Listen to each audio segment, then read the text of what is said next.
எல்லா புகழும் இறைவனுக்கு. ரொம்ப நாளாச்சு நம்ம சேனலில் வீடியோ போட்டு. எல்லோரும் நல்லா இருப்பீங்க நம்புகிறேன். இப்போ தான் கொஞ்சம் முன்னால் சுட சுட தக் லைஃப் படம் பார்த்தேன். இந்த படத்தோட சர்ச்சை ஏற்கனவே போய்கிட்டு இருக்குது.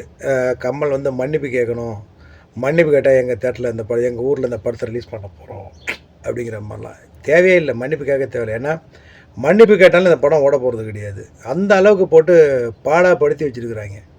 இந்த படத்தில் ஒரு வரி கதை அப்படின்னு கூட சொல்கிறதுக்கு இந்த படத்தில் கதை கிடையாது. இதுக்கு ஒரு ஸ்கிரிப்ட் பண்ணி இந்த படத்தை ரெட் ஜெயண்ட்டு, கமலஹாசன், மணிரத்னோட மெட்ராஸ் டாக்கீஸ் இவங்க 3 பேர் சேர்ந்து இந்த படத்தை தயாரிச்சிருக்கிறாங்க. ராஜ்கமல் இன்டர்நேஷ்னல், ரெட் ஜெயண்ட், அப்புறம் வந்துட்டு மெட்ராஸ் டாக்கீஸ் இவங்க எல்லோரும் சேர்ந்து இந்த படத்தை தயாரிச்சிருக்கிறாங்க. படத்துடைய கதை என்ன அப்படிலாம் பார்க்க முடியாது. கமலஹாசன், நாசர், சிலம்பரசனை கூட வந்து பார்த்திங்கன்னா வளர்க்குற பிள்ளை அப்படின்னு சொல்லிட்டு போகலாம். ஸோ 3 பேர் அண்ணன் தம்பியாக அந்த படத்தில் வராங்க. இது ஒரு கேங்ஸ்டர் கதை தான். நடுவில் வந்து பார்த்திங்கன்னா எங்கேயோ கொண்டு குழப்பி விட்டு திடீர்னு வந்து பார்த்திங்கன்னா பனிமலையெல்லாம் சண்டை போடுறாரு. அதுக்கப்புறம் படத்தை பார்த்தா 2 வருஷம் கேப் அப்படிங்கிறாங்க. அதுக்கப்புறம் ஊருக்குள்ளே வந்து பார்க்குறாரு, எல்லாருமே கைமாறி போயிருக்கிறாங்க. ஸோ என்ன கதை என்ன படம் அப்படின்னு சொல்ல வராங்கன்னு அந்த படத்தில் ஒன்றுமே புரிஞ்சிக்க முடியல. எந்த ரூட்டில் கதை சொல்கிறது அப்படின்னே தெரிய வரல. இந்த படத்தில் வந்துட்டு மணிரத்னம், கமலஹாசன் அப்படின்னாலே வந்துட்டு டெல்லி கணேசன் நான் ரொம்ப மிஸ் பண்ணுறேன் அப்படின்னு தான் சொல்லணும். டெல்லி கணேஷுக்கு பண்ண வேண்டிய கதாபாத்திரங்கள் நிறைய இந்த படத்தில் இருக்குது. பட் இந்த படத்தில் சர்ப்ரைஸாக ஒரு விஷயம் என்னன்னு கேட்டிங்கன்னா, கமலஹாசன் ஐயில் உருவாக்கியிருக்கிறாங்க அப்படின்னு தான் நினைக்கிறேன். ஓப்பனிங்கே வந்து பார்த்திங்கன்னா அல்டிமேட்டாக இருக்கும், நல்லா பண்ணியிருப்பாங்க. கமலஹாசனை காட்டும்போது உண்மையிலே மிரட்டலாக இருக்குது. பல பேர் வந்து குருதி புனல் கமலஹாசனை காமிச்சிருக்கிறாங்க, நாயகன் கமலஹாசனை மறுபடியும் காமிச்சிருக்கிறாங்க அப்படிங்கிறாங்க. பட் குருதி புனல் கமலஹாசன் மாதிரியும் இருக்கிறாரு, நாயகன் கமலஹாசன் மாதிரியும் இருக்கிறாரு.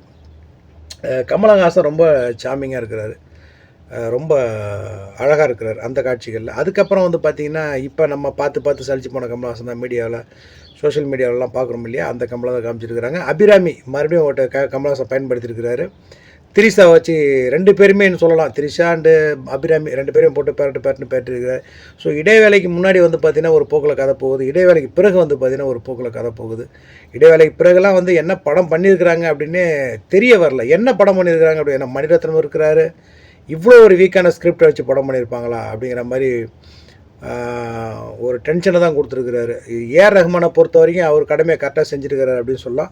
இந்த பாட்டெல்லாம் கூட சின்மை பாடின பாட்டு, பாடின பாட்டெல்லாம் சொல்கிறாங்க இல்லையா, பாட்டெல்லாம் படத்தில் ரொம்ப அல்டிமேட்டாக இருக்குது. பெருசாக நாயகன் அளவுக்குலாம் இந்த படத்தை கம்பேர் பண்ண முடியாது. அந்த படத்தில் வந்து பார்த்திங்கன்னா இன்றைக்கும் அந்த மியூசிக்கெல்லாம் வந்துட்டு மனசில் ஓடிட்டுருக்கு அப்படின்னே சொல்லலாம். ஸோ அந்த அளவுக்கு இதில் வந்துட்டு ஒரு பெரிய சம்பவம்லாம் வந்து ஏஆர் ரஹ்மான் பண்ணலை. பட் ஏஆர் ரஹ்மான் அவருடைய கடமையை இந்த படத்தில் கரெக்டாக செஞ்சுருக்கிறாரு. ஏன்னா மற்ற யாருமே அவங்களுக்கு உண்டான வேலைகளை செய்யலை அப்படின்னு தான் நான் சொல்லுவேன். அபிராமி ஆஸ் யூஷுவல் பொண்டாட்டியாக வராங்க. இப்போ திரிஷா வப்பாட்டியாக வராங்க. திரிஷா வப்பாட்டி வந்து பார்த்திங்கன்னா திருப்பி சிலம்பாசன் கூட ஜோடி சேர்த்து விடுறாங்க.